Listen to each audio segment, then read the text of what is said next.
अज्ञानतिमिरन्धस्य ज्ञानञ्जनशलाकया चक्षुरुन्मिलितं येन तस्मै श्रीगुरवे नमः। श्रीचैतन्यमनोभीष्टं स्थापितं येन भूतले स्वयं रूप कदा मह्यं ददाति स्वपदान्तिकं। वन्दे अहं श्रीगुरोः श्रीयुतपदकमलं श्रीगुरुन् वैष्णवांश्च। श्रीरूपं साग्रजातं सहगणरघुनाथान्वितं तं सजीवं साद्वैतं सावधूतं परिजनसहितं कृष्णचैतन्यदेवं श्रीराधाकृष्णपादान् सहगणललिता श्रीविशाखान्वितंश्च। हे कृष्ण करुणा सिंधु दीनबंधु जगत्पते गोपेश गोपिका कांत राधा कांत नमस्तुते। तप्त कांचन गौरांगी राधे वृंदावनेश्वरी वृषभानुसुते देवी प्रणमामि हरिप्रिये। जय श्री कृष्ण चैतन्य प्रभु नित्यानंद श्री अद्वैत गदाधर श्रीवासादि गौर भक्त वृंद। हरे कृष्णा। आप सभी भक्तों को स्वागत है। आज के इस प्रवचन में हम लोग चर्चा कर रहे हैं तिरुक्कुल्लुर पेन-पिल्लई रहस्यम, दक्षिण भारत की एक बहुत ही सुंदर घटना जो तिरुक्कुल्लुर नामक एक स्थान पर वैद्यमानिधि स्वामी मंदिर के समीप एक छोटी सी बालिका ने रामानुजाचार्य के साथ की जो वार्तालाप है उसका चर्चा हम कर रहे हैं। इस चर्चा में बालिका ने अपने निम्नता को प्रदर्शित करने के लिए 81 पॉइंट्स या 81 सेंटेंसेस या 81 सूक्त कहते हैं उसको, वो वर्णन करती है या बोलती है रामानुजाचार्य को। श्रीपाद रामानुजाचार्य बड़ी प्रसन्नता से आश्चर्य होकर इतनी छोटी सी बालिका का इतना ज्ञान है और वो सुन रहे हैं। तो वो चर्चा करते करते हम लोगों ने लगभग 13 जो लाइन से या 13 डायलॉग से उस बालिका की या पेन-पिल्लई की हम सुन चुके हैं। पेन-पिल्लई मतलब छोटी सी बालिका। अभी हम लोग आज क्या करेंगे, हम 14 नंबर वाला जो सूक्त है या 14 नंबर वाला जो सेंटेंस है, बालिका का जो तर्क है, उसको हम लोगों ने सुनने के लिए प्रयास करेंगे। 14 नंबर वाले तर्क में, सूक्त में बालिका कह रही है, अवन सिरियन एंड्रेनु आल्वरई पोले। अवन सिरियन एंड्रेनु आल्वरई पोले। तो यहाँ पर उनका कहना है कि अवन सिरियन एंड्रेनु आल्वरई, आल्वरई मतलब आल्वार की जैसा, अवन सिरियन एंड्रेनु मतलब भगवान को एक छोटे से, वो छोटे हैं करके ऐसा मैं कभी भी बोली हूँ क्या, या इस प्रकार के भाव मेरे अंदर कभी आया है क्या। मतलब है आल्वार ने भगवान को छोटा है करके साबित किया और अपने आप को उनसे श्रेष्ठ साबित किया। देखिए ये एक अद्भुत बात है कि हमेशा एक भक्त भगवान को बड़े मानते हैं और अपने आप को उनके दास ही नहीं, उनके दास के दास के दास मानते हैं। यही वैष्णव सिद्धांत है। यहाँ पर वो कह रही है एक ऐसा व्यक्ति या एक ऐसा आल्वार, एक ऐसा भक्त जिन्होंने अपने आप को श्रेष्ठ बोला है भगवान से भी, या भगवान को अपने से छोटे हैं ऐसे करके बोले हैं। तो ये आल्वार इस प्रकार से बोलते हैं। तो ये कौन से आल्वार हैं? क्योंकि हम लोगों ने तो शुरू से ये सुना हुआ है, दक्षिण भारत में आल्वार मतलब गोस्वामी होते हैं, पॉइंट 1। दूसरा, वैसे मुख्य गोस्वामियों में से या मुख्य आल्वारों में से श्री संप्रदाय के 12 आल्वार मुख्य होते हैं, जिनको 12 आल्वार 12 आल्वार्स के रूप में पूरे संसार में लोग जानते हैं। तो यहाँ पर किसी का तो नाम नहीं लिया गया, केवल आल्वार कहा गया है। आल्वारई पोले मतलब केवल आल्वार कहा गया है। हमेशा एक बात याद रखिए, श्री संप्रदाय में केवल आल्वार शब्द अगर कहा जाता है तो वो नम आल्वार के लिए संबोधित करना मानना चाहिए। बाकी आल्वारों के बारे में जब भी कहते हैं श्री संप्रदाय के भक्त, वे कहते हैं मधुर कवि आल्वार, तिरुमल्लीसाई आल्वार और पोगे आल्वार, भूतम आल्वार, तिरुमंगई आल्वार, ऐसे उनका नाम लेकर बोलेंगे।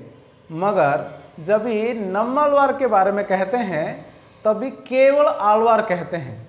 यानी सारे आल्वारों में भले ही ये थोड़े बीच में आते हैं मगर इन्हें श्रेष्ठ माना गया है।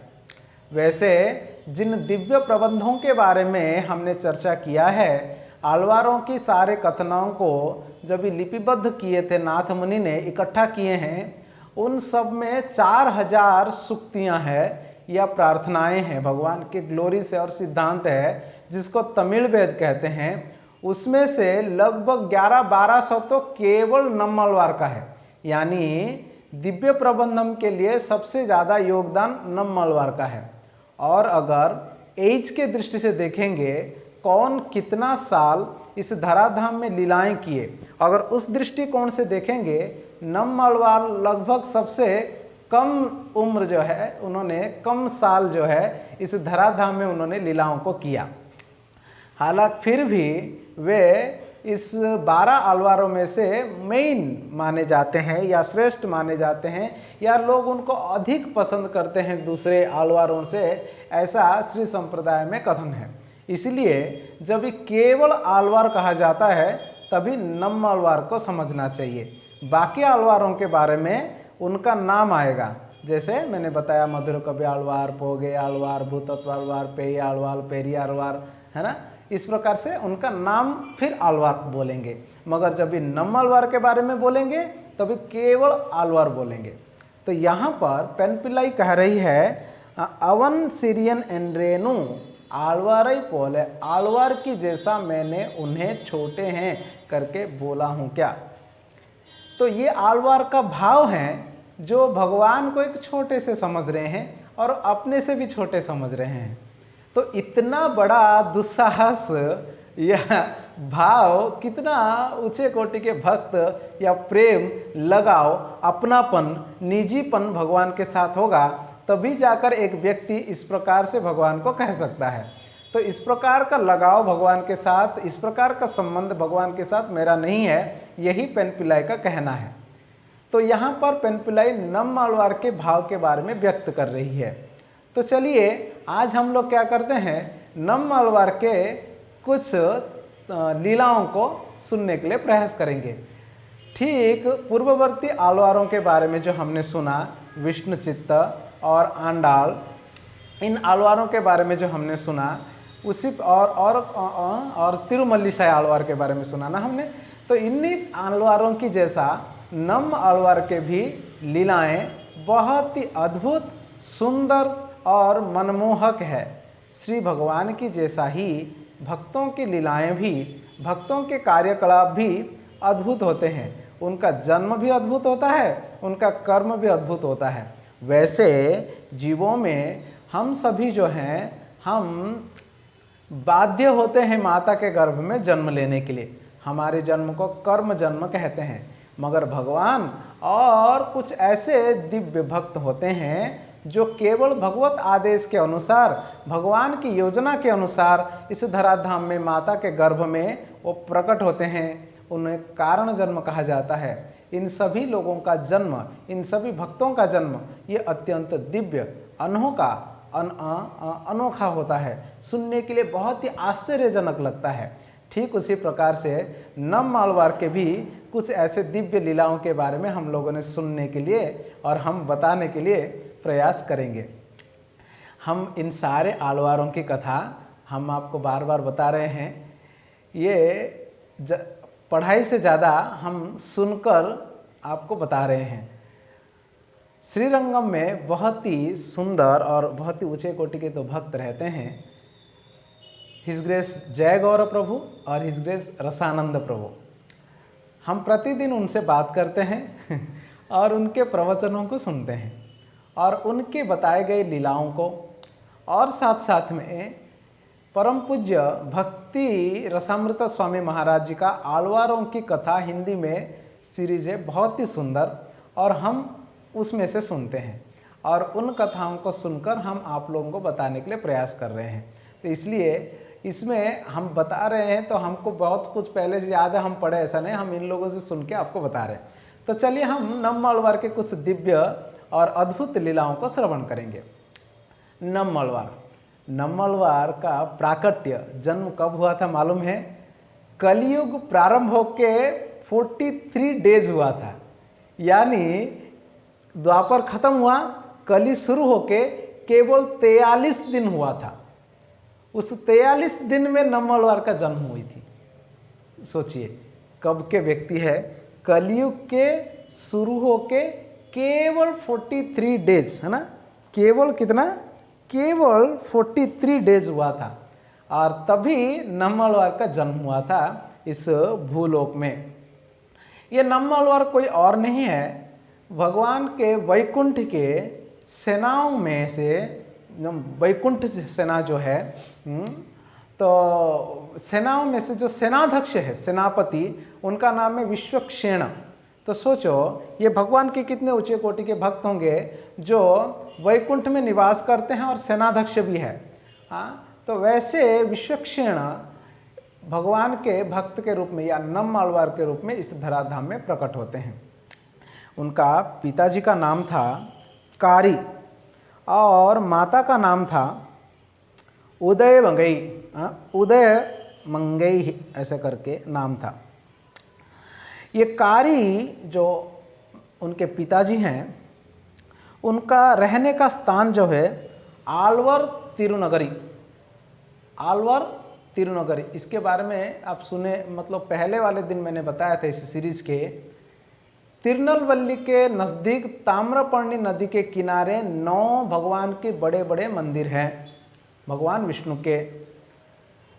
उस एरिया को नव तिरुपति कहते हैं, उन सारे 9 मंदिरों को।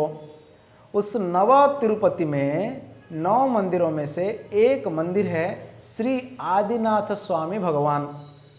श्री आदिनाथ स्वामी भगवान जिस मंदिर में रहते हैं उस स्थान का नाम है तिरुनगरी। बाद में नम्मलवार उसी स्थान में रहे, इसलिए जगह का नाम हो गया आलवर तिरुनगरी। पहले क्या नाम था, तिरुनगरी। तो इस तिरुनगरी में कारी नामक बहुत ही सुसंस्कृत ऊंचे कुल के धनी ब्राह्मण वैष्णव भक्त थे। उनकी विवाह उनके गांव से कुछ मीलों दूर एक कन्या से हो जाती है। उस कन्या से जब भी विवाह होता है, कारी वहाँ पर जाते हैं कन्या के घर और वहाँ पर विवाह संपन्न होता है। दक्षिण भारत में प्रथा है कन्या के वहाँ पर जाते हैं विवाह करने के लिए, वर जो है वो कन्या के वहाँ पर जाएंगे। तो विवाह होने के उपरांत कई साल वहीं पर उन्होंने व्यतीत किया। फिर बाद में जब भी वो रिटर्न ये तिरुनगरी को वापस आ रहे थे तो देखे उनका कोई संतान नहीं था। तो रिटर्न आते समय रास्ते में एक जगह आता है महेंद्रगिरी या महेंद्र पर्वत करके, जहाँ पर परशुराम जी अभी भी निवास करते हैं। उस महेंद्र पर्वत के तलहटी, मतलब महेंद्र पर्वत के पास महेंद्रगिरी के ऊपर एक भगवान जी का मंदिर है। उस स्थान का नाम है तिरुकुरुंगुड़ी। नाम थोड़ा अद्भुत अजीब सा लगेगा क्योंकि ये सब तमिल नाम है, मुझे भी कठिन हुआ याद करने में। तिरुकुरुंगुड़ी जगह का नाम है और भगवान का नाम है नंबी, श्री नंबी नारायण। नंबी कहते हैं, है ना, हम लोग नारायण भी कह सकते हैं, नंबी नारायण ऐसा कहते हैं, भगवान विष्णु है। तो कारी और उनकी पत्नी नंबी को, तिरुकुरुंगुड़ी के नंबी को उन्होंने प्रार्थना किया एक पुत्र संतान की प्राप्ति के लिए। बहुत प्रार्थना करने के बाद, पूजा विधि इत्यादि करने के बाद भगवान बहुत प्रसन्न होते हैं और पुजारी के हाथ अपना हार और प्रसाद वो प्रदान करके ये संकेत देते हैं कि आपको एक सुंदर सा संतान प्राप्त होगा। वहाँ से ये लोग आ जाते हैं ये तिरुनगरी, कहाँ पे, नव तिरुपति में। जब ये आ जाते हैं उस समय कारी की पत्नी गर्भवती होते हैं। तो ये गर्भवती होते ही कुछ दिनों के बाद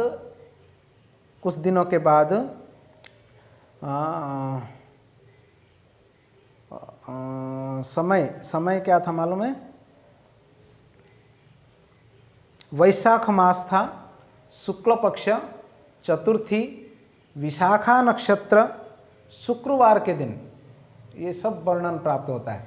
वैशाख मास, शुक्ल पक्ष, चतुर्थी, वैशाख नक्षत्र के समय पर तिरुनगरी में ये कारी के पत्नी के गर्भ से भगवान विष्णु के सेनाध्यक्ष वैकुंठ के सेनापति विश्वक्षेण जन्म लेते हैं, वो प्रकट होते हैं। उनका नाम मारन रखा जाता है। क्या रखा जाता है? मारन, ऐसे करके रखा जाता है। नम्मालवार के अनेकों नाम हैं, कई नामों से भक्त उनको जानते हैं श्री संप्रदाय में।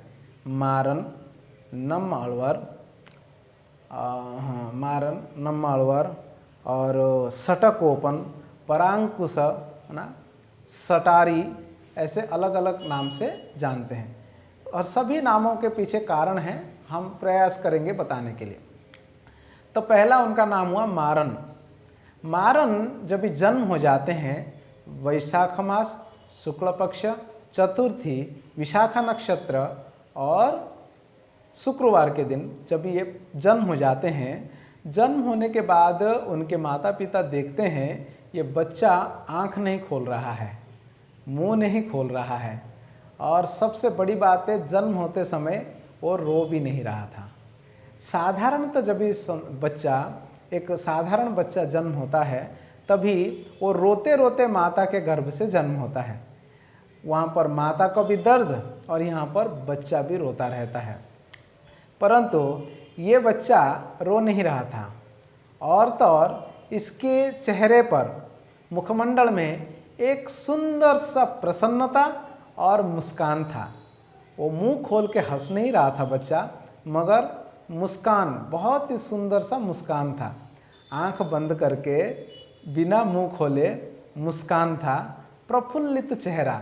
ऐसा लग रहा था एक अंधकार में सूरज उग गए हो और सारे अंधकार को दूर कर लिए, ऐसा प्रतीत हो रहा था। कलयुग में जो अंधकार छा रही थी, उस कलयुग के छाने वाली पाप रूपी अंधकार को दूर करने के लिए ये मारन रूपी सूर्य प्रकाशित हुए हैं, ऐसा प्रतीत हो रहा था। पिता देखते हैं, माँ बच्चे के मुखमंडल को देख के आश्चर्य होते हैं, इतना सुंदर मुस्कान है। उस मुस्कान को देखकर मन भर जाता है, दुख दूर हो जाता है, सभी प्रकार के अज्ञान दूर हो जाते हैं। वे समझ जाते हैं ये शिशु निश्चित रूप से भगवत कृपा से प्राप्त हुआ कोई दिव्य पुरुष जरूर होगा। और उन्होंने देखा, एक दिन बीती, 2 दिन बीता, बच्चा अपना आंख खोल नहीं रहा है और ना ही अपना मुख खोल रहा है। माँ अपना स्तनपान कराने के लिए प्रयास की, मगर बच्चा उस स्तन को भी पाने के लिए वो तैयार नहीं था। 1 दिन, 2 दिन, 3 दिन, 4 दिन बीतते गया। माता पिता की चिंता बढ़ते गई, क्योंकि बच्चा कुछ खा पी नहीं रहा है।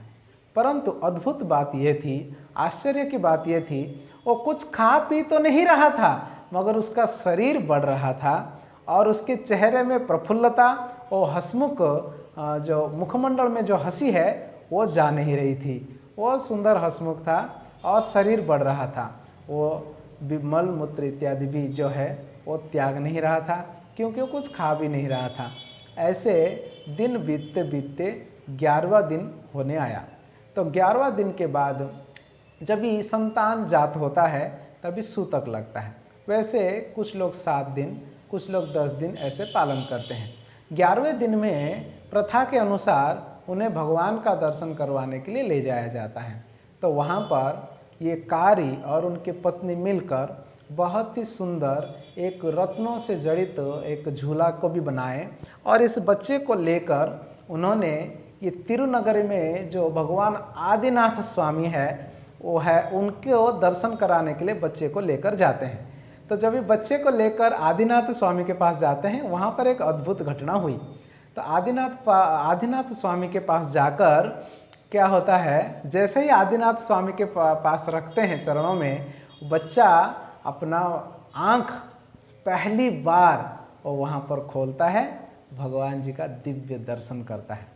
हमें याद होना चाहिए, श्रीमती राधा रानी भी जब इस धराधाम में प्रकट हुई थी, इस संसार में किसी को देखना पसंद नहीं कर रही थी। वो अपना आँख को बंद रखी थी तब तक, जब तक स्वयं हमारे श्याम नंद लाल उसके सामने आकर वो अपना स्पर्श और अपना से उनको ये जागृत कराए, तभी राधा रानी अपना आंख खोलकर सबसे पहला दर्शन क्या करती है? श्याम सुंदर का करती है, उस नटखट गोपाल का करती है राधा रानी।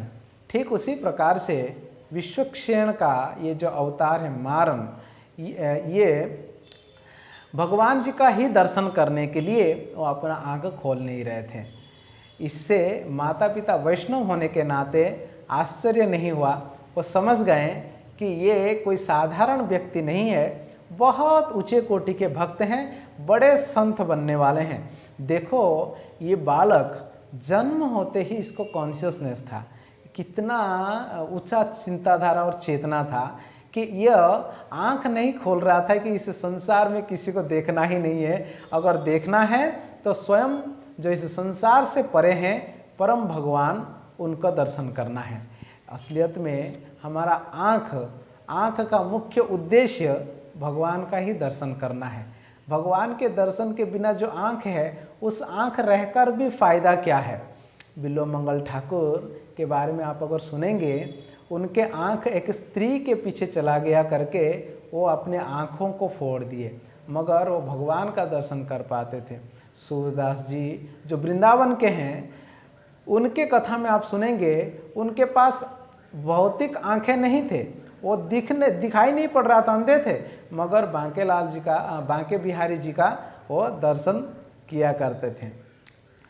ठीक उसी प्रकार से दक्षिण भारत में बाद में एक और संत होते हैं कुरेश करके, कुरतालवार, उनका भी आंख एक बदमाश राजा ने निकाल लिया था और उन्होंने भगवान को प्रार्थना करने के लिए उनके गुरु रामानुजाचार्य कहते हैं, तो वो भगवान को क्या मांगते हैं? मुझे ऐसे चक्षु प्रदान करें जिससे मैं आपको और मेरे गुरु महाराज जी का ही दर्शन कर सकूं। यही आँख का मुख्य और उद्देश्य होना चाहिए, और कुछ देखने का उद्देश्य आँखों का नहीं होना चाहिए, तभी ये आँख और ये शरीर पवित्र रहता है।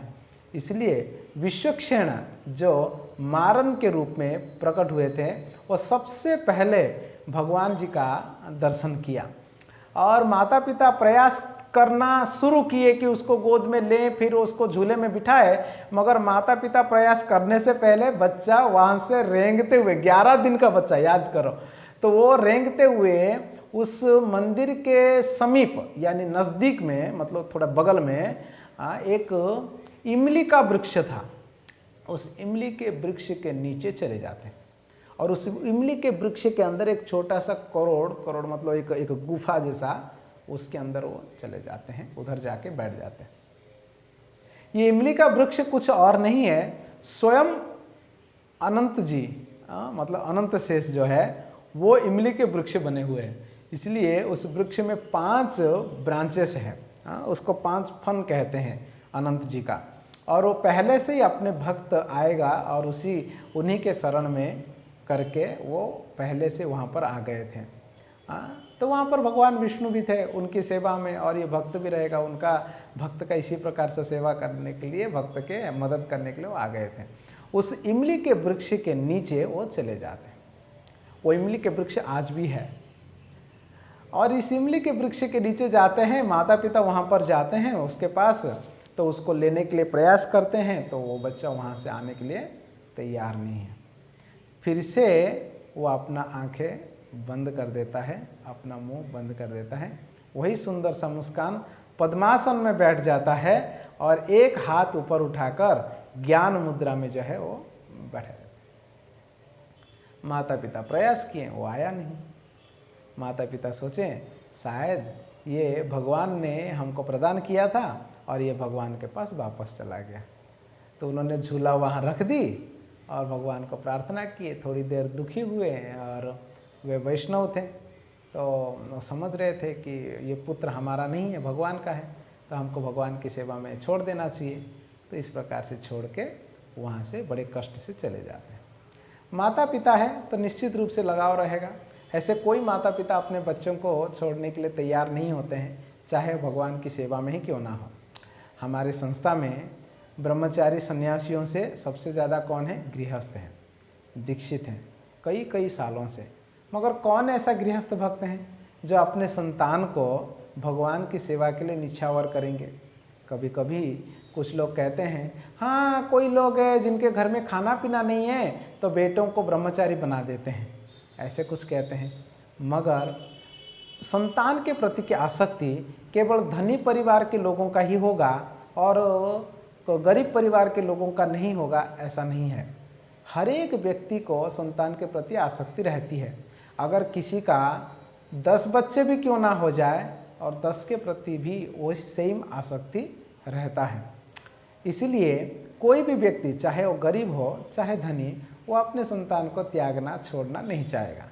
भौतिक जगत में प्रगति करने के लिए वो छोड़ेगा, मगर वो भगवान की सेवा के लिए नहीं छोड़ते हैं।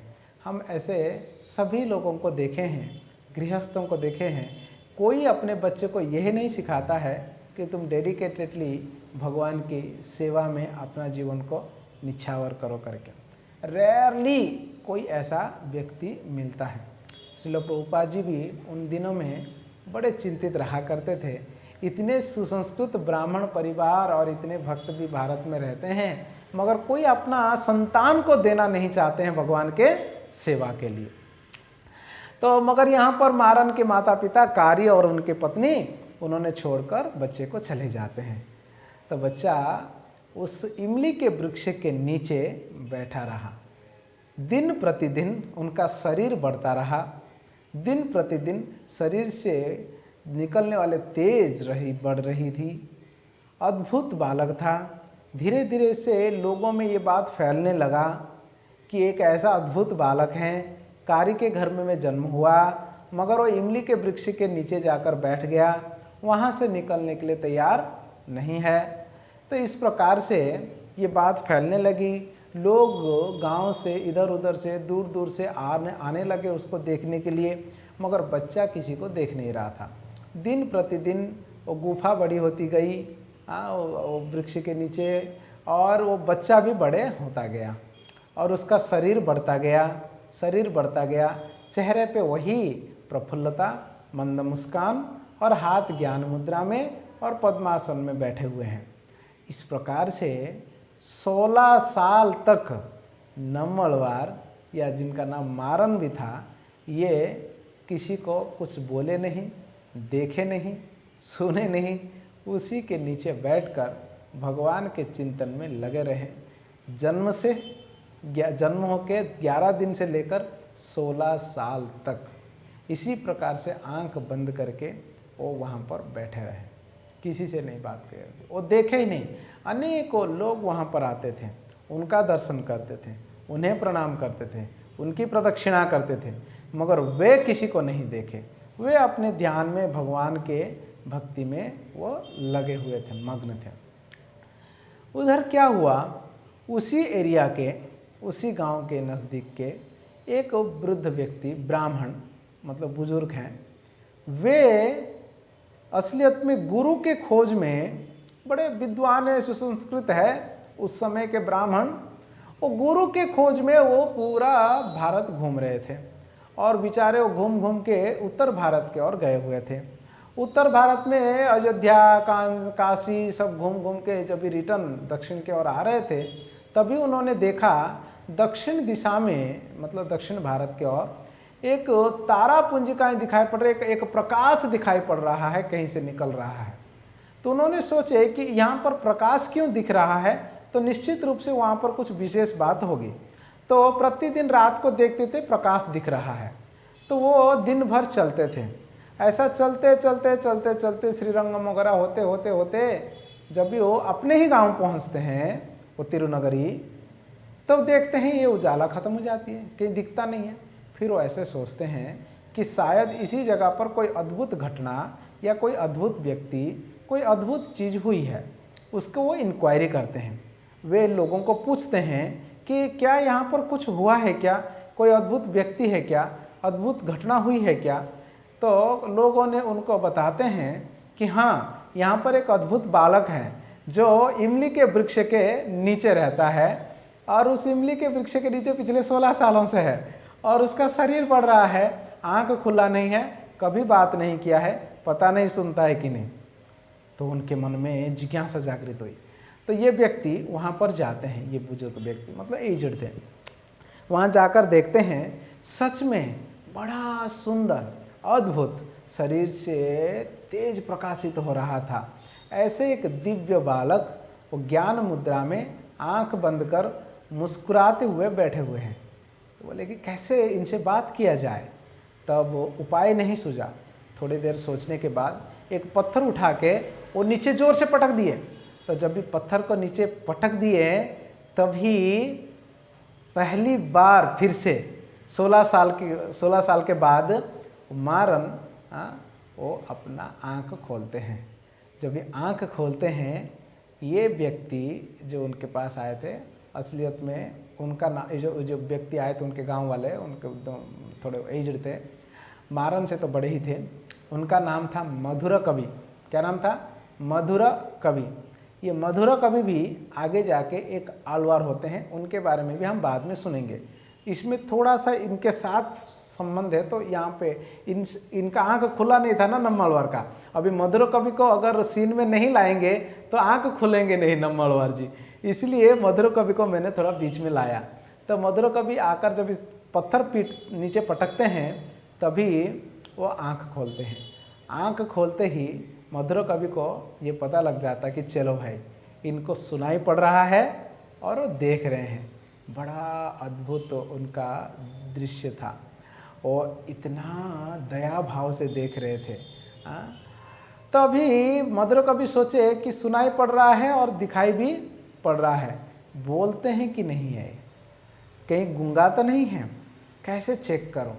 तो उनके मन में एक प्रश्न, उन्होंने तुरंत एक प्रश्न पूछा, अगर कोई जड़ वस्तु के अंदर, मतलब कोई मृत वस्तु के अंदर कोई जीवित वस्तु जाता है तो कैसा रहता है, क्या खाता है? देखो प्रश्न क्या है।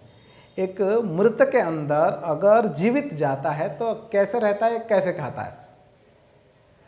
प्रश्न खत्म होते ही तुरंत मारन उत्तर दे दिए, वही खाता है वही रहता है। ये भी पहली था, प्रश्न भी पहली था और उत्तर भी पहली है। तो ये उत्तर मधुर कवि तुरंत समझ गए।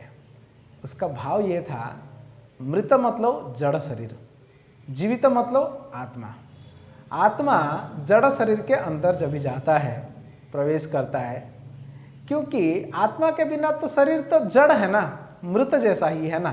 तो मृत में जब भी जाता है तो क्या खाता है, क्या रहता है? तो उन्होंने क्या जवाब दिया, ये जब भी ऐसे शरीर के अंदर चला जाता है आत्मा, वहीं रहना चाहता है। क्यों? क्योंकि वहाँ पर किया हुआ कर्मों का फल खुद खाना चाहता है, तो वो खुद खाता है और वहीं रहता है। तो इसलिए वो कर्म फल को भोग भोग के वहाँ से निकलना नहीं चाहता है, वही खाता है वहीं रहता है। ऐसा उत्तर उन्होंने प्रदान किया था। ये एक्चुअली सैद्धांतिक बातें हैं। तो ये सुनते ही मधुर कवि समझ जाते हैं यही मेरे गुरु हैं, तो उनके सेवा में वहाँ से लग जाते हैं मधुर कवि। फिर बाद में मधुर कवि के बारे में हम बात करेंगे। फिर अभी आलवार के बारे में सुनते हैं, नम्मालवार के बारे में। तो नम्मालवार जो है, तो धीरे फिर अभी मधुर कवि आ गए, तो अभी वो आंखें खोल दिए थे, बोलना शुरू किए थे, मधुर कवि को ज्ञान भी प्रदान करना शुरू किए। तो उन्होंने भगवान जी के गुणगान करने लगे, भगवान के कई गुणगान किए। वहाँ बैठे बैठे वो जो भगवान की भक्ति भाव में रहते थे, असलियत में ये मधुर कवि भी ये नम्मालवार भी एक ऐसे आलवार हुए हैं श्री संप्रदाय में जो माधुर्य भाव में भगवान की भक्ति करते थे। तो पूरे 12 आलवारों में से 2 ऐसे आलवार होते हैं जो माधुर्य भाव में भगवान की भक्ति करते हैं। पहले एक सुना था हमने आंडाल।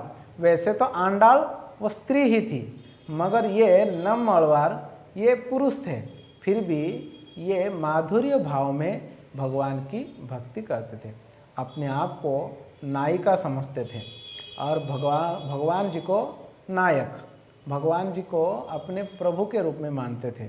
इसलिए उनको कई बार श्री संप्रदाय में परांकुश नायिका कहते हैं।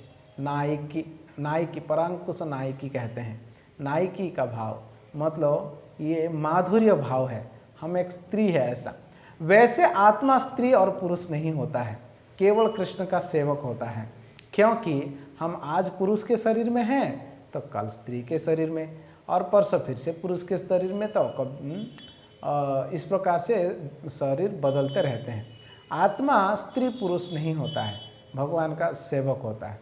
दिव्य धाम में शाश्वत जगत में जब भी आत्मा जाता है वहाँ पर उसको एक शाश्वत स्वरूप मिलता है, वो पुरुष या स्त्री का होता है, उस रूप में भगवान की सेवा करता है। मगर वहाँ पर भी प्रकृति ही कही जाती है आत्मा को, क्योंकि ये भोग्य है भगवान के द्वारा।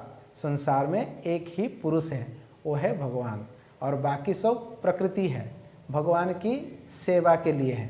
यह बात को हमको समझना चाहिए। तो ये परांकुश नायकी के भाव से वो भगवान की भक्ति करते थे। वहाँ पर सभी लोग उनसे मिलने के लिए आते थे, नम्मालवार से। केवल लोग ही नहीं, असलियत में भक्तों सुनकर आश्चर्य होंगे, भगवान भी स्वयं उनसे मिलने के लिए आते थे। भगवान स्वयं उनसे मिलने के लिए आया करते थे।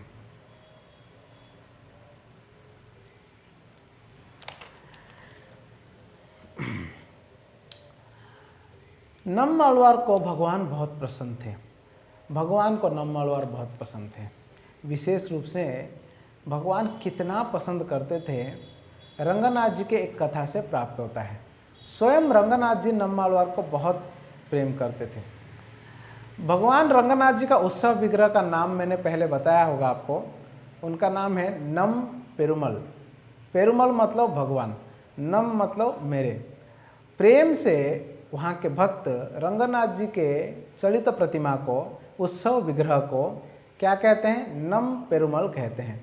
ठीक वैसे ही यहाँ पर सारे आलवारों में से इन्हें क्या कहते हैं? नम आलवर कहते हैं। नम मतलब मेरे, हमारे, आलवर मतलब आलवार या गोस्वामी। ये हमारे गोस्वामी है या हमारे आचार्य है, हमारे आलवर हैं, ऐसे हर व्यक्ति कहते हैं। इतने प्रिय हैं लोगों के लिए और उतने ही प्रिय हैं प्रभु के लिए। एक बार श्रीरंगम में एक घटना हुई। श्रीरंगम में दक्षिण भारत के एक कवि हुए कंब करके। कंब ने एक रामायण का रचना किया, उसका नाम उन्होंने रखा कंबन रामायण।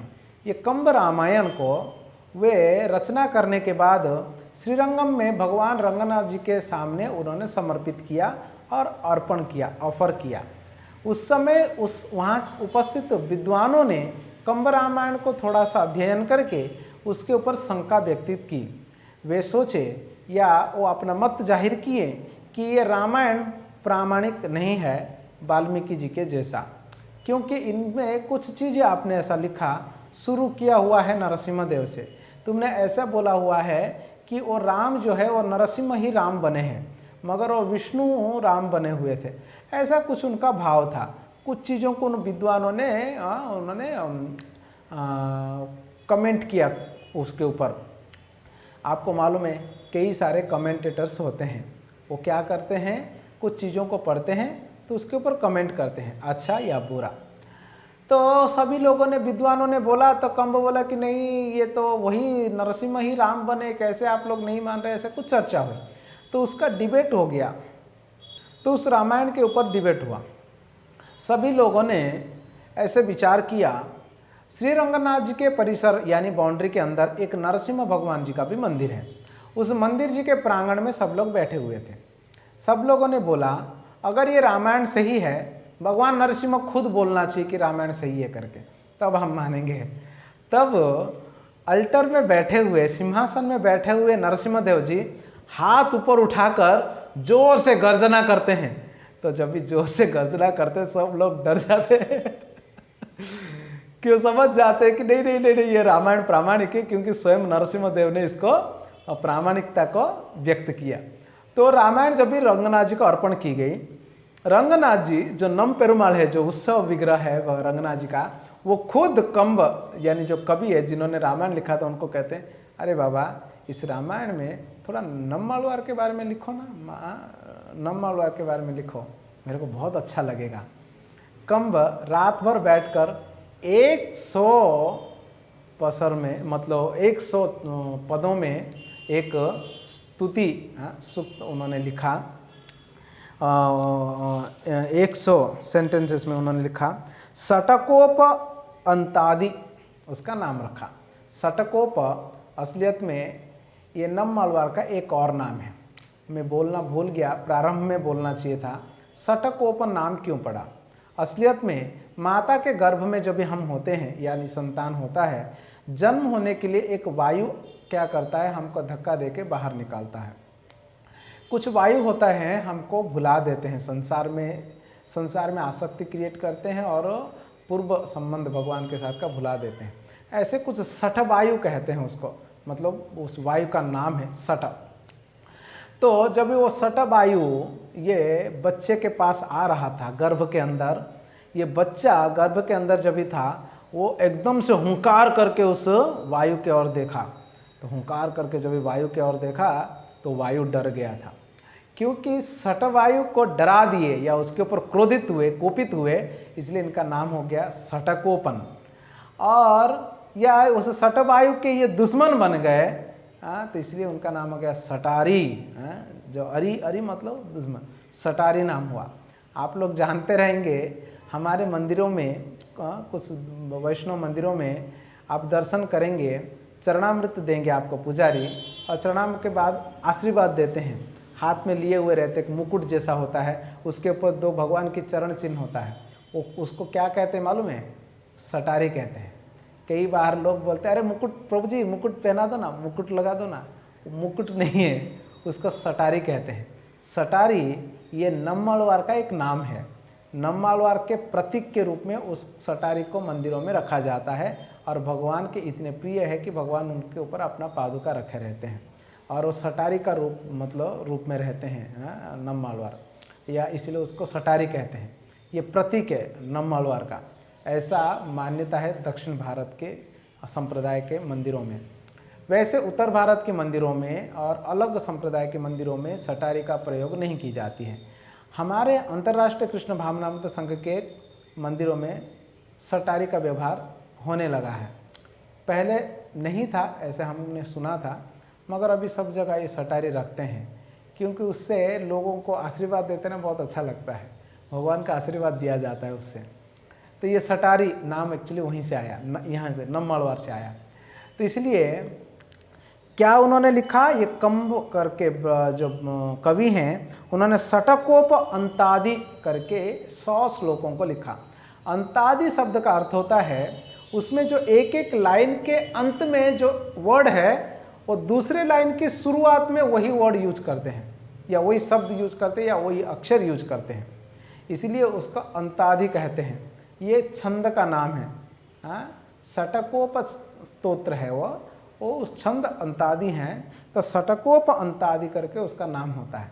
तो रंगनाथ नम्मालवार को इतना प्रेम करते थे, इतना प्रेम करते थे। नम्मालवार भी अपने कविताओं की रचना के दौरान उन्होंने एक ऐसी कविता का रचना किया जिसमें नम्मालवार खुद कहते हैं कि मैं तो नम पेरुमल के साथ एक ही पालकी में बैठता हूँ, एक ही पालकी में बैठकर जाता हूँ, एक ही थाली में मतलब भोजन ग्रहण करता हूँ, एक ही खाट पर सोती हूँ, मतलब ये नायकी का भाव है ना। एक ही पालकी में बैठती हूँ, एक ही थाली में खाती हूँ, एक ही पलंग में यानी खाट पर सोती हूँ। किसके साथ? नम पेरुमल के साथ। नम पेरुमल कौन है? रंगनाथ। और कौन बोल रहा है? नम्मालवार बोल रहे हैं, है ना। नम्मालवार का भाव जो है ना नायकी भाव है ना। तो श्री संप्रदाय के लोग कंफ्यूज हो गए, बोले क्या रे कब हुआ ये घटना, कब ये भगवान के साथ ऐसा रहे? वैसे तो ये विश्वक्षण है, वैकुंठ जगत में ये तो सेनापति हैं, वहाँ तो संभव ही नहीं है। लक्ष्मी जी है, ये तो सेनापति है, एक ही थाली में खाना, एक ही खाट में बैठना पॉसिबल नहीं है। यहाँ पर भी नम्मालवार प्रकट होके केवल जो कुछ साल रहे वो तिरुनगरी जो है, आलवार तिरुनगरी, उससे बाहर गया ही नहीं। आलवार तिरुनगरी का बात तो दूर है, वो जो इमली के वृक्ष के नीचे बैठे हुए थे ना, वो इमली के वृक्ष के नीचे से कभी उठे नहीं और कहीं गए ही नहीं हो, पूरा जीवन भर नहीं गए। बस 11वां दिन में वहाँ बैठ गए तो बैठ गए, पूरा अंत तक बैठे, वहीं से भगवत धाम चले गए। वो जगह से उठे ही नहीं हो, सोचो उस मुद्रा से उठे ही नहीं हो, पूरा जिंदगी, पूरा जीवन। विचार कर सकते हैं ऐसा संत। तो ये कब हुआ, ये नम पेरुमाल के साथ कब ऐसा घटना किए, ऐसे उनका प्रश्न हुआ था। मगर बाद में क्या हो गया, ये घटना बाद में घटित हुई। कई सालों बाद मुसलमानों ने जब ये आक्रमण करने वाले थे, नम पेरुमाल को वहाँ से एक पालकी में बिठाकर पुजारियों ने ले चले। तो हम आगे मधुरा कवि आलवार के समय बताएंगे, नम आलवार का भी एक विग्रह है। तो वो विग्रह को भी उन्होंने रास्ते में से वो विग्रह को भी उठाए, अभी जगह तो था नहीं, वही पालकी में जो नम पेरुमाल बैठे हुए थे उसी पालकी में उनके साथ बिठा दिए और लेकर गए। जिस स्थान पर गए वहाँ के और कोई व्यवस्था नहीं था, टेम्पररी अरेंजमेंट, तो वहाँ भोग कैसे लगाएंगे, एक ही थाली में दोनों को भोग लगा दिए। और सुलाने के लिए भी जगह नहीं था, तो एक ही बेड में दोनों को सुला दिए। तो ये घटना हुआ नहीं था, उससे पहले नम आलवार लिखे हुए थे। सोचिए कि कैसे संत रहे हो। तो नम आलवार इस प्रकार के थे। तो उस वृक्ष के नीचे से कभी गए नहीं थे। बहुत सारे लोग उनका दर्शन करने के लिए आया करते थे। और इतना ही नहीं, भगवान जी को उनकी भजन इतना पसंद था, उनका गुणगान इतना पसंद था, खुद भगवान वहाँ पर चल के आते थे दर्शन देने के लिए और दर्शन करने के लिए। नम आलवार की दर्शन करने के लिए उस इमली के वृक्ष के नीचे भगवान आते थे, वो नहीं गए कहीं पर भी भगवान का दर्शन करने।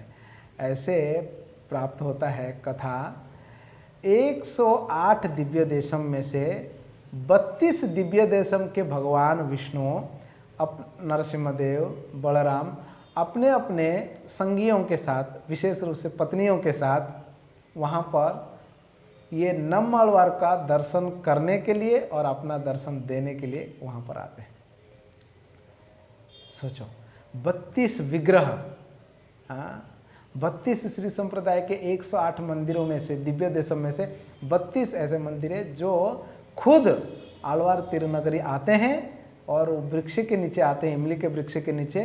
किसको? ये नम आलवार को देखने के लिए, नम आलवार को मिलने के लिए और नम आलवार से 2 शब्द अपने गुणगान सुनने के लिए, भजन सुनने के लिए, अपने बारे में, उसके लिए आते हैं। सबसे कौन आया था मालूम है? आप सुने होंगे, कल्लल अलगर है ना, मदुराई में एक भगवान है कल्लल अलगर। याद है ये कौन है? ये कल्लल अलगर जो आंडाल को, पिताजी को बोलने के लिए एक ज्योतिषी बनकर गए हुए थे। आंडाल ने जिनको 108 मटके में मिठाई देने के लिए मन्नत रखी हुई थी, वो कल्लल अलगर सबसे पहले आ जाते हैं। जब ये कल्लल अलगर को देखते हैं, नम पेरुमाल बहुत खुश हो जाते हैं और उनका प्रार्थना करते हैं। लगभग 30 ऐसे श्लोकों में कल्लल अलगर के प्रार्थना वो करते हैं। कल्लल अलगर का प्रार्थना सुन के स्वयं श्रीदेवी और भूदेवी, बालाजी भगवान तिरुपति वाले, उनको कहते हैं चलो ना, हमें भी जाना है नम आलवार का देखने के, दर्शन करने के लिए। तो बालाजी भगवान जो most busiest person in this world, जो most busiest deity in this world, सबसे व्यस्त रहने वाले विग्रह है कि नहीं, वो हार्डली 2-3 घंटा शायद सोते रहेंगे, नहीं तो 24 घंटे में से 22 घंटा तो वो काम करते हैं, व्यापार करते हैं, भक्तों को आशीर्वाद देते हैं, दुखों को नाश करते हैं। तो ऐसे बिजी व्यक्ति जो कभी तिरुपति से बाहर नहीं जाने वाले, तिरुमला छोड़कर, क्योंकि तिरुमला उनको इतना प्रिय है, वो आज क्या करते हैं, अपने प्रिय भक्त नम आलवार को देखने के लिए अपने शक्ति, श्री और भू समेत वो आकर पहुंचते हैं आलवार तिरुनगरी में। आलवार तिरुनगरी में पहुंचते हैं श्री भूदेवी के साथ। ये कल्लल अलगर जाने के बाद ये वेंकटेश्वर स्वामी जो बालाजी हैं, वो नम आलवार के सामने प्रकट होते हैं। उनको देखा देखी बाकी सारे विग्रह और उनके स्त्रियां यानी लक्ष्मियां अपने अपने पतियों को बोले हमें भी जाना है, हमें भी जाना है। कभी कभी भगवान ही बोले अरे मैं जा रही हूँ, मैं जा रहा हूँ नम आलवार से मिले, तुम आ रही हो क्या? ऐसे एक दूसरे को बुलाकर पूछकर सब वहाँ पर आ जाते, लाइन में खड़े हो जाते हैं कि एक के बाद एक नम्मलवर को दर्शन देंगे करके, और नम्मलवर से गुणगान सुनेंगे करके, अपना भजन सुनेंगे करके। तिरुपति बालाजी जब भी खड़े होते हैं, नम्मलवर बोलते हैं आप आ गए, तो अभी उनका गुणगान करते हैं 10 श्लोकों में। तिरुपति बालाजी बड़े खुश हो जाते हैं, श्रीदेवी भूदेवी बहुत खुश हो जाते हैं। तो उनके बाद तिरुकुड़ुंगुड़ी, कौन है ये? जिनके आशीर्वाद से ये नम्मलवार जन्म हुए थे। उन्होंने सोचा अरे मैं ही तो वर दिया था और मेरे आशीर्वाद से ही तो जन्म हुए थे, हाँ तो मुझे भी जाना चाहिए करके जो है वो भी जाते हैं। तो तिरुकुड़ुंगुरी के जो नारायण हैं उनका नाम क्या है? नंबी, श्री नंबी, उनके भी गुणगान करते हैं 10 पदों में। उसके बाद चौथे नंबर में आते हैं आदिनाथ, मतलब जिस मंदिर के बाजू में बैठे हुए हैं उसी आदिनाथ का दर्शन पहले किए ना, उसी के बाजू में इमली का पेड़ है, उस पर नीचे बैठे हुए हैं। वो आदिनाथ भगवान भी सोच रहे थे मैं नज़दीक हूँ, पता नहीं मुझे क्या बोल देगा। चौथे नंबर में खड़े थे वो, तो वो चौथे नंबर में वो भी आते हैं, मैं भी आया हूँ तो भगवान जो नंबर उनका भी गुणगान करते हैं। फिर बाद में देवनायकन करके तोड़ारी के से उधर से आते हैं। वहाँ पर एक बहुत सुंदर भगवान है, महेंद्रगिरी के समीप है। उनके शरीर में रोज़ डेली ऑयल मसाज की जाती है, और बहुत जड़ी बूटियों से बना हुआ ऑयल खुद बनाते हैं और खुद मसाज करते हैं भगवान का डेली। और ऑयल को एक कुएं में डालते हैं, और कुएं में मतलब वो तेल का कुआं है, भरा हुआ रहता है। मेरा सौभाग्य रहा कि जय गौरव प्रभु हमको लेकर गए थे वहाँ पर। उस तेल के कुंड, भगवान जी का शरीर में ऑयल कैसे लगाते हैं वो सब दिखाए थे। वो तेल लेके आते हैं, किसी को कुछ होता है शरीर में तो लगाते हैं तो ठीक हो जाता है। तो वहाँ वो आ जाते हैं, उनका गुणगान करते हैं। सारंग पाणी आपने सुना था ना, तिरुमल्लीसाई आलवार कुंभकोणम जाते हैं, सारंग पाणी कुंभकोणम के हैं। कुंभकोणम जाते बोलते क्या प्रभु जब भी देखो आप सोए रहते हो, थक गए हैं क्या? तो उठकर बैठ जाते हैं, वही सारंग पाणी। वो भी आए थे यहाँ पर नम्मलवर के सामने, उनका भी गुणगान किए। तो सारंग पाणी के बाद श्री वल्लभ करके केरल से वो भी आते हैं। फिर तिरुवेंदुर करके वहाँ केरल से ही है, वो बलराम जी है, वो आते हैं। फिर बाद में एक और भगवान आते हैं कुंभकोणम से, उनका नाम है उपलियप्पन। उपलियप्पन नाम सुन के थोड़ा सा कैसा लग रहा है ना, तो ये उपलियप्पन मंदिर में मैं गया था। अरे अब सुन के आश्चर्य हो गया, बड़ा सुंदर घटना है वहाँ पर। उपलियप्पन जो है ना स्वयं बालाजी के जैसा ही है, एकदम बालाजी हूबहू। और इनका महानता क्या है ना, उनके नज़दीक जाके दर्शन कर सकते हैं, बड़ा दिव्य दर्शन है, वाह। और बालाजी से भी बड़े लगते हैं एक्चुअली, बड़े भाई एक्चुअली बोलते भी है लोग बालाजी के बड़े भाई है करके। तो उपलियप्पन का कथा क्या है, मार्कंडेय मुनि ना, मार्कंडेय मुनि उनका बेटी के रूप में लक्ष्मी जी आई थी, भूदेवी। तो छोटी सी बालिका थी, और भगवान आके मार्कंडेय मुनि को बोलते हैं मुझे शादी करना है आपकी बेटी से। मार्कंडेय मुनि बहुत बेटी को बहुत चाहते थे। बोले कि प्रभु, मतलब मैं संक्षेप में बता रहा हूँ, लंबी कथा है। प्रभु ऐसे कैसे, तो ठीक है, क्योंकि जानते थे ना बेटी को शादी कर लिया तो ससुराल भेजना पड़ेगा, और मार्कंडेय मुनि बेटी को बहुत चाहते थे। तो कैसे बोलूँ, प्रभु आए हैं स्वयं। प्रभु आप तो जानते हैं मेरी बच्ची जो है अभी नाबालिका है विवाह का उम्र हुआ नहीं है, और इतनी छोटी सी है, और उसको मैं विवाह कैसे करा दूं? अरे कुछ नहीं, मैं विवाह कर लूँगा, मैं बोल तो रहा हूँ। प्रभु एक्चुअली बात क्या है, मेरे बच्ची इतनी छोटी है ना, वो ना सब्जी में नमक डालना भी नहीं जानती है, कैसे आप विवाह करेंगे, आपकी सेवा करेगी? तो भगवान क्या बोलते मालूम है, ठीक है मैं तुमको वचन देता हूँ, आज से मैं नमक छोड़ देता हूँ, क्योंकि मेरी पत्नी को नमक डालना नहीं आता, कितना नमक डालना उसको समझ में नहीं आएगा, तो बिना नमक से वो बना देगी, मैं खा लूँगा, और मैं आज से नमक छोड़ देता हूँ। भगवान ने तभी वचन दे दिया, और उस लड़की से शादी कर लिया, मतलब लक्ष्मी जी हैं उनसे विवाह कर लिया प्रभु ने। इसलिए तब से लेकर आज तक भगवान वहाँ पे नमक नहीं खाते हैं, इसलिए उपलियप्पन कहते हैं। उप मतलब साउथ में नमक का कहते हैं, अपन मतलब भगवान है, और उपलियप्पन मतलब भगवान न खाने वाले प्रभु भगवान है, मतलब नमक न खाने वाले भगवान है। वहाँ पे जो कुछ भी राजभोग, खिचड़ी भोग, संध्या भोग सब कुछ बनता है, मगर किसी में नमक प्रयोग नहीं की जाती है। ऐसा कहा जाता है बाउंड्री के अंदर नमक ले जाओगे तो आप नरक में जाओगे, कोई नमक नहीं ले जाता है। वो आप प्रसाद बहुत स्वादिष्ट है, मैं खिचड़ी खाया वहाँ पर गया था मैं, तो खिचड़ी खाया वहाँ पर, बहुत अच्छा लगता है वो खिचड़ी, और नमक नहीं है उसमें। सोचो भगवान भी ना लक्ष्मी जी को प्राप्त करने के लिए, भक्तों को प्राप्त करने के लिए ऐसे ऐसे अद्भुत लीलाएं करते हैं, वचन दे दे। अभी देखो वो इतने प्रभु इतने स्वादिष्ट खाने वालों में से हैं, हाँ उनको अच्छे से अच्छा खाना चाहिए रहता है, स्वाद चाहिए रहता है, विभिन्न प्रकार के भोग। सोचो ना जगन्नाथपुरी में 56 प्रकार के आइटम्स खाते हैं हम, बिना नमक डाल के दो, खाएंगे क्या उधर वो नहीं खाएंगे। मगर यहाँ पर वो नमक बोले कि मैं नहीं खाया, नमक जरूरत नहीं है करके बोल दिए। तो इस प्रकार से पुलियापन आते हैं, वो भी आते हैं वहाँ पर, नम पेरुमाल उनका गुणगान करते हैं। अरविंद लोचन देव प्राण, ये नव तिरुपति में से 2 जन है। नव तिरुपति में 9 है ना, 9 में से ये 2 जन है, देव प्राण और अरविंद लोचन, वो आते हैं, उनका भी गुणगान करते हैं। 10 गुणगान, 10 में मिला जुला के, दोनों को मिला के 10, 5-5 बांट लो अपना अपना। और ये बहुत प्रेम करते, नम्माळवार से बहुत प्रेम करते ये दोनों, अरविंद लोचन और देवप्राण। आज भी अरविंद लोचन देवप्राण मंदिर जो है ना, ताम्रपर्णी के एकदम किनारे है, मतलब वहाँ घाट भी है, इतना अच्छा घाट है नहाने के लिए। हम लोग वहाँ पे स्नान किया।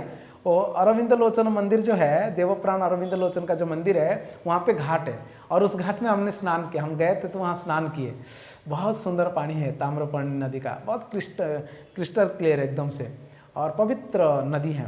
हमने उधर स्नान किए। और वहाँ पर जब भी उत्सव होता है ना, अभी भी नम्माळवार का जब भी विग्रह आता है, वहाँ पर पालकी आता है, स्वयं भगवान अपने लक्ष्मियों के साथ बाहर निकलते हैं उनको छोड़ने के लिए। और जब भी नम्माळवार का पालकी जाते रहता है तो देवप्राण और मतलब लक्ष्मी वो देखते रहते हैं, नम्माळवार जा रहा है, और जब तक ओझल नहीं हो जाते, मतलब एकदम दूर नहीं चले जाते हैं न दिखने जैसा, तब तक भगवान बाहर खड़े रहते हैं उनको देखने के लिए। कितना प्रेम है अपने भक्त के प्रति, देखो ये दोनों भी आए थे। फिर बाद में वैत्यमानिधि, जहाँ पर ये कथा चल रही है अभी, हाँ ये पेनपिल्लई रहस्यम जहाँ चल रहा है, वैत्यमानिधि स्वामी वो भी गए थे। और तो और श्री रंगनाथ स्वयं रंगनाथ जी, हाँ वो तो बड़े वीआईपी है रंगनाथ एक्चुअली, हाँ बालाजी रंगनाथ ये सब बड़े बड़े वीआईपी लोग हैं। तो ये रंगनाथ स्वयं गए हुए थे वहाँ पर, हाँ वो गए, उनके भी गुणगान किए। हाँ अपकुरताल करके वो भगवान गए। ऐसे 32 विग्रह जो है भगवान के, वो सभी लोग क्या करते हैं, नम्माळवार के वहाँ पर जाते हैं, नम्माळवार के भजन सुनने के लिए, अपने गुणगान सुनने के लिए, और 2-4 लाइन गा लेते हैं उनके बारे में, 10 लाइन गा देते हैं, उनको बहुत अच्छा लगता है भगवान को। इस प्रकार से सारे ये जो है, हाँ तो सारे 32 भगवान के विग्रह जन वहाँ जाते हैं। आज भी वो वृक्ष, जिस वृक्ष के नीचे बैठे हुए थे नम्माळवार, वो वृक्ष है। हमारा सौभाग्य था कि वो भक्तों की कृपा था एक्चुअली, जय गौरव प्रभु वगैरह की, उनकी कृपा से और कुछ भक्तों की मदद से हम वहाँ पर गए थे। और वहाँ पर उस इमली के वृक्ष को स्पर्श किए, उस गुफा को देखे, उसको प्रणाम किए, वहाँ पर कथा सुनी। ये सब कथा वहाँ सुने थे एक्चुअली, जय गौरव प्रभु बताए थे हम लोगों को, तो वहाँ गए थे। नम्माळवार ने इस प्रकार से अनेकों भजनों को उन्होंने रचना किया तमिल में। ऐसे कहा जाता है कि स्वयं, कभी कभी ऐसे भी कहा जाता है श्री संप्रदाय में, स्वयं भगवान ही नम्माळवार के रूप में आते हैं, किसके लिए, तमिल में वेदों को रचना करने के लिए। उनके जो सारे लिखावट है उसको 4 भागों में विभक्त किया गया। उसको कहते हैं तिरुवायुमोली, तिरुविरुत्तम, तिरुविशीरियम और पेरियार तिरुवंदादी, ऐसे 4 भागों में विभक्त करते हैं। ऐसे कहते हैं तिरुवायुमोली जो है वो ऋग्वेद का सार है, और तिरुविरुत्तम जो है सामवेद का सार है, और तिरुविरीरियम जो है यजुर्वेद का सार है, और पेरियार तिरुवंदादी जो है वो अथर्ववेद का सार है। 4 वेदों का सार तमिल में जो है नम्माळवार प्रस्तुत करते हैं, ऐसा करके बताया गया है। क्योंकि नम्माळवार जो है ये नालायर दिव्य प्रबंधम में से 4000 श्लोकों में से तो 1100-1200 श्लोक तो इन्हीं का ही है। हाँ 1100-1200 सूक्तियाँ तो इन्हीं का ही है। एक बार क्या हुआ कि नारद मुनि वे पूछते हैं भगवान से, भगवान कौन सा सबसे बड़ा है, तुमको क्या लगता है? पृथ्वी सबसे बड़ा है ना, बहुत बड़ा है। भूलोक, बोलते नहीं भूलोक से भी आकाश बड़ा है भगवान बोलते हैं। तो नारद जी बोलते ओह आकाश बड़ा है, वैसे प्रभु आप सबसे बड़े हैं, मुझे मालूम है, क्योंकि आपने तो अपने एक पैर से पूरा आकाश को ही माप लिया था और एक पैर से पूरा भूमंडल को, पूरा भूलोक को, नीचे के लोक को, सबको माप लिया, तो आपसे बढ़कर कोई नहीं हो सकता। भगवान मुस्कुरा के कहते अरे आप जैसे लोग मेरे से बड़े होते हैं, क्योंकि आप लोग जो ना मुझे अपने हृदय में रखे रहते, छोटा सा हृदय में, तो आप बड़े हो के हम बड़े, ऐसे घटना हुई थी। तो वही भाव फिर से यहाँ पर प्रकट हुआ था। एक बार नम्मालवार कुछ बोलते बोलते अपने भक्त को, मधुर कवि को बोल रहे थे कि क्योंकि नायकी का भाव है ना, मतलब माधुर्य भाव है ना नायकी, तो वो बोले कि वो तो छोटे हैं, ऐसा अपना श्रेष्ठता और उनकी निम्नता ऐसे वो बता रही थी। तो भगवान सुने और भगवान वहाँ पहुँच गए। भगवान बोलते ऐसे कैसे, मैं छोटा सा हूँ और आप बड़े हो, साबित करके बताओ मुझे। नम्मालवार कहते हैं प्रभु मैं क्या साबित करूँगा, आप अपने ही लोगों से पूछ लो ना। तो शंख चक्र को पूछते हैं भगवान, शंकर चक्र को पूछते, तो शंख चक्र ऐसे लिए हुए रहते हैं ना, तो शंख चक्र को पूछते हैं। शंख चक्र एक दूसरे को देखते हैं, बोलते प्रभु आप गुस्सा नहीं करेंगे ना? ना नहीं करेंगे, बताइए ना। ये बात आप तो नारद जी को भी बोले थे, क्योंकि आप नम्मालवार के हृदय में हैं और नम्मालवार के हृदय से आप निकल नहीं सकते हैं। कोई भी एक वस्तु होता है वो किसी एक के अंदर रखा जाता है, तो जिसके अंदर रखा जाएगा वो बड़ा होगा, तब तो छोटा वस्तु को उसके अंदर रखा जाएगा। तो आपको नम्मालवार अपने हृदय में रखे हुए हैं, तो नम्मालवार कितने बड़े हैं, इसलिए तो आपको अपने हृदय में समा दिए उन्होंने और रखे हुए संभाल के। तो इस प्रकार से दोनों बोलते हैं। तो भगवान वहाँ पे चुप हो जाते हैं, मुस्कुराते हैं। आप सुने रहेंगे बिल्वमंगल ठाकुर के भी लीला में, जो वो अंधे हैं तो वो क्या करते, भगवान उनको रास्ता बताते वृंदावन का, और वो पकड़े हुए रहते हैं हाथ को कृष्ण के, लंबी कथा है। तो कृष्ण के हाथ बिल्वमंगल, एक्चुअली क्या होता है वो रास्ता भूल जाते हैं, वो आँख फोड़ देते हैं अपने बिल्वमंगल, फिर जाते जाते रास्ते भूल जाते हैं। तो कृष्ण स्वयं आके हाथ पकड़ के वो वृंदावन ले जाते हैं। तो वृंदावन ले जाते तो बिल्वमंगल समझ जाते कि स्वयं भगवान है, तो उनके हाथ पकड़ लेते हैं। तो पकड़ लेते हैं तो पूछते आप कौन हो, कौन हो? तो जवाब क्या देंगे, हाथ छुड़ा के भाग जाते हैं भगवान। तो समझ जाते हैं कि स्वयं बाल गोपाल हैं जो आए थे मुझे रास्ता बताएं। तो बिल्वमंगल ठाकुर कहते हैं प्रभु, वो गा के बोलते हैं, वो वाला ये याद नहीं मुझे, प्रभु आप मेरे कमज़ोर समझकर, अंधा समझकर हाथ मेरा छुड़ा के तो चले गए, मेरे हृदय से निकाल कर बताइए, तब हम सोचेंगे कि आप बड़े ताकतवर हैं। तो ऐसे भक्त होते हैं, सोचो भगवान को चैलेंज देते कि हमारे हृदय से निकल कर दिखाइए, तब हम मानेंगे कि आप बड़े ताकतवर हैं। तो कोई व्यक्ति को अपने हृदय में रख लेता है, तो जिनको रखा है तो कितना छोटा होगा, तब तो अपने हृदय में समा दिया उनको। तो इस प्रकार से एक भाव है भक्त का। तो वो बोल रहे थे कि वो तो बहुत छोटा है, ऐसा नम्मालवार व्यक्त कर रहे थे। तो इसीलिए वहाँ पर पेन पिलाई कह रही है अवन सिरिये एंड्रेनो आलवारई पोले। तो इस प्रकार से मैं आलवर की जैसा, वे छोटे हैं ऐसा मैंने बोली हूँ क्या? तो फिर मैं कैसे इस जगह पर रहने के लिए योग्य बन सकती हूँ? ऐसे पेन पिल्लाई तर्क देती है रामानुजाचार्य को। रामानुजाचार्य तो आश्चर्यचकित हो जाते हैं कि अरे बाप रे बाप, ये छोटी सी बच्ची होके कितना सुंदर तर्क प्रस्तुत कर रही है और कितने ऊंचे कोटि के सिद्धांतों को प्रस्तुत कर रही है करके। तो रामानुजाचार्य के मन में और इच्छा जागृत होता है आगे सुनने के लिए। तो हम नेक्स्ट क्लास में जो है हम 14 नंबर ये हो गया ना, तो हम लोग क्या करेंगे 15 नंबर जो तर्क के बारे में हम अगले क्लास में सुनेंगे। हरे कृष्णा। श्रील प्रभुपाद की जय। तिरुक्कुल्लर पेन पिल्लाई की जय। श्रीपाद रामानुजाचार्य की जय।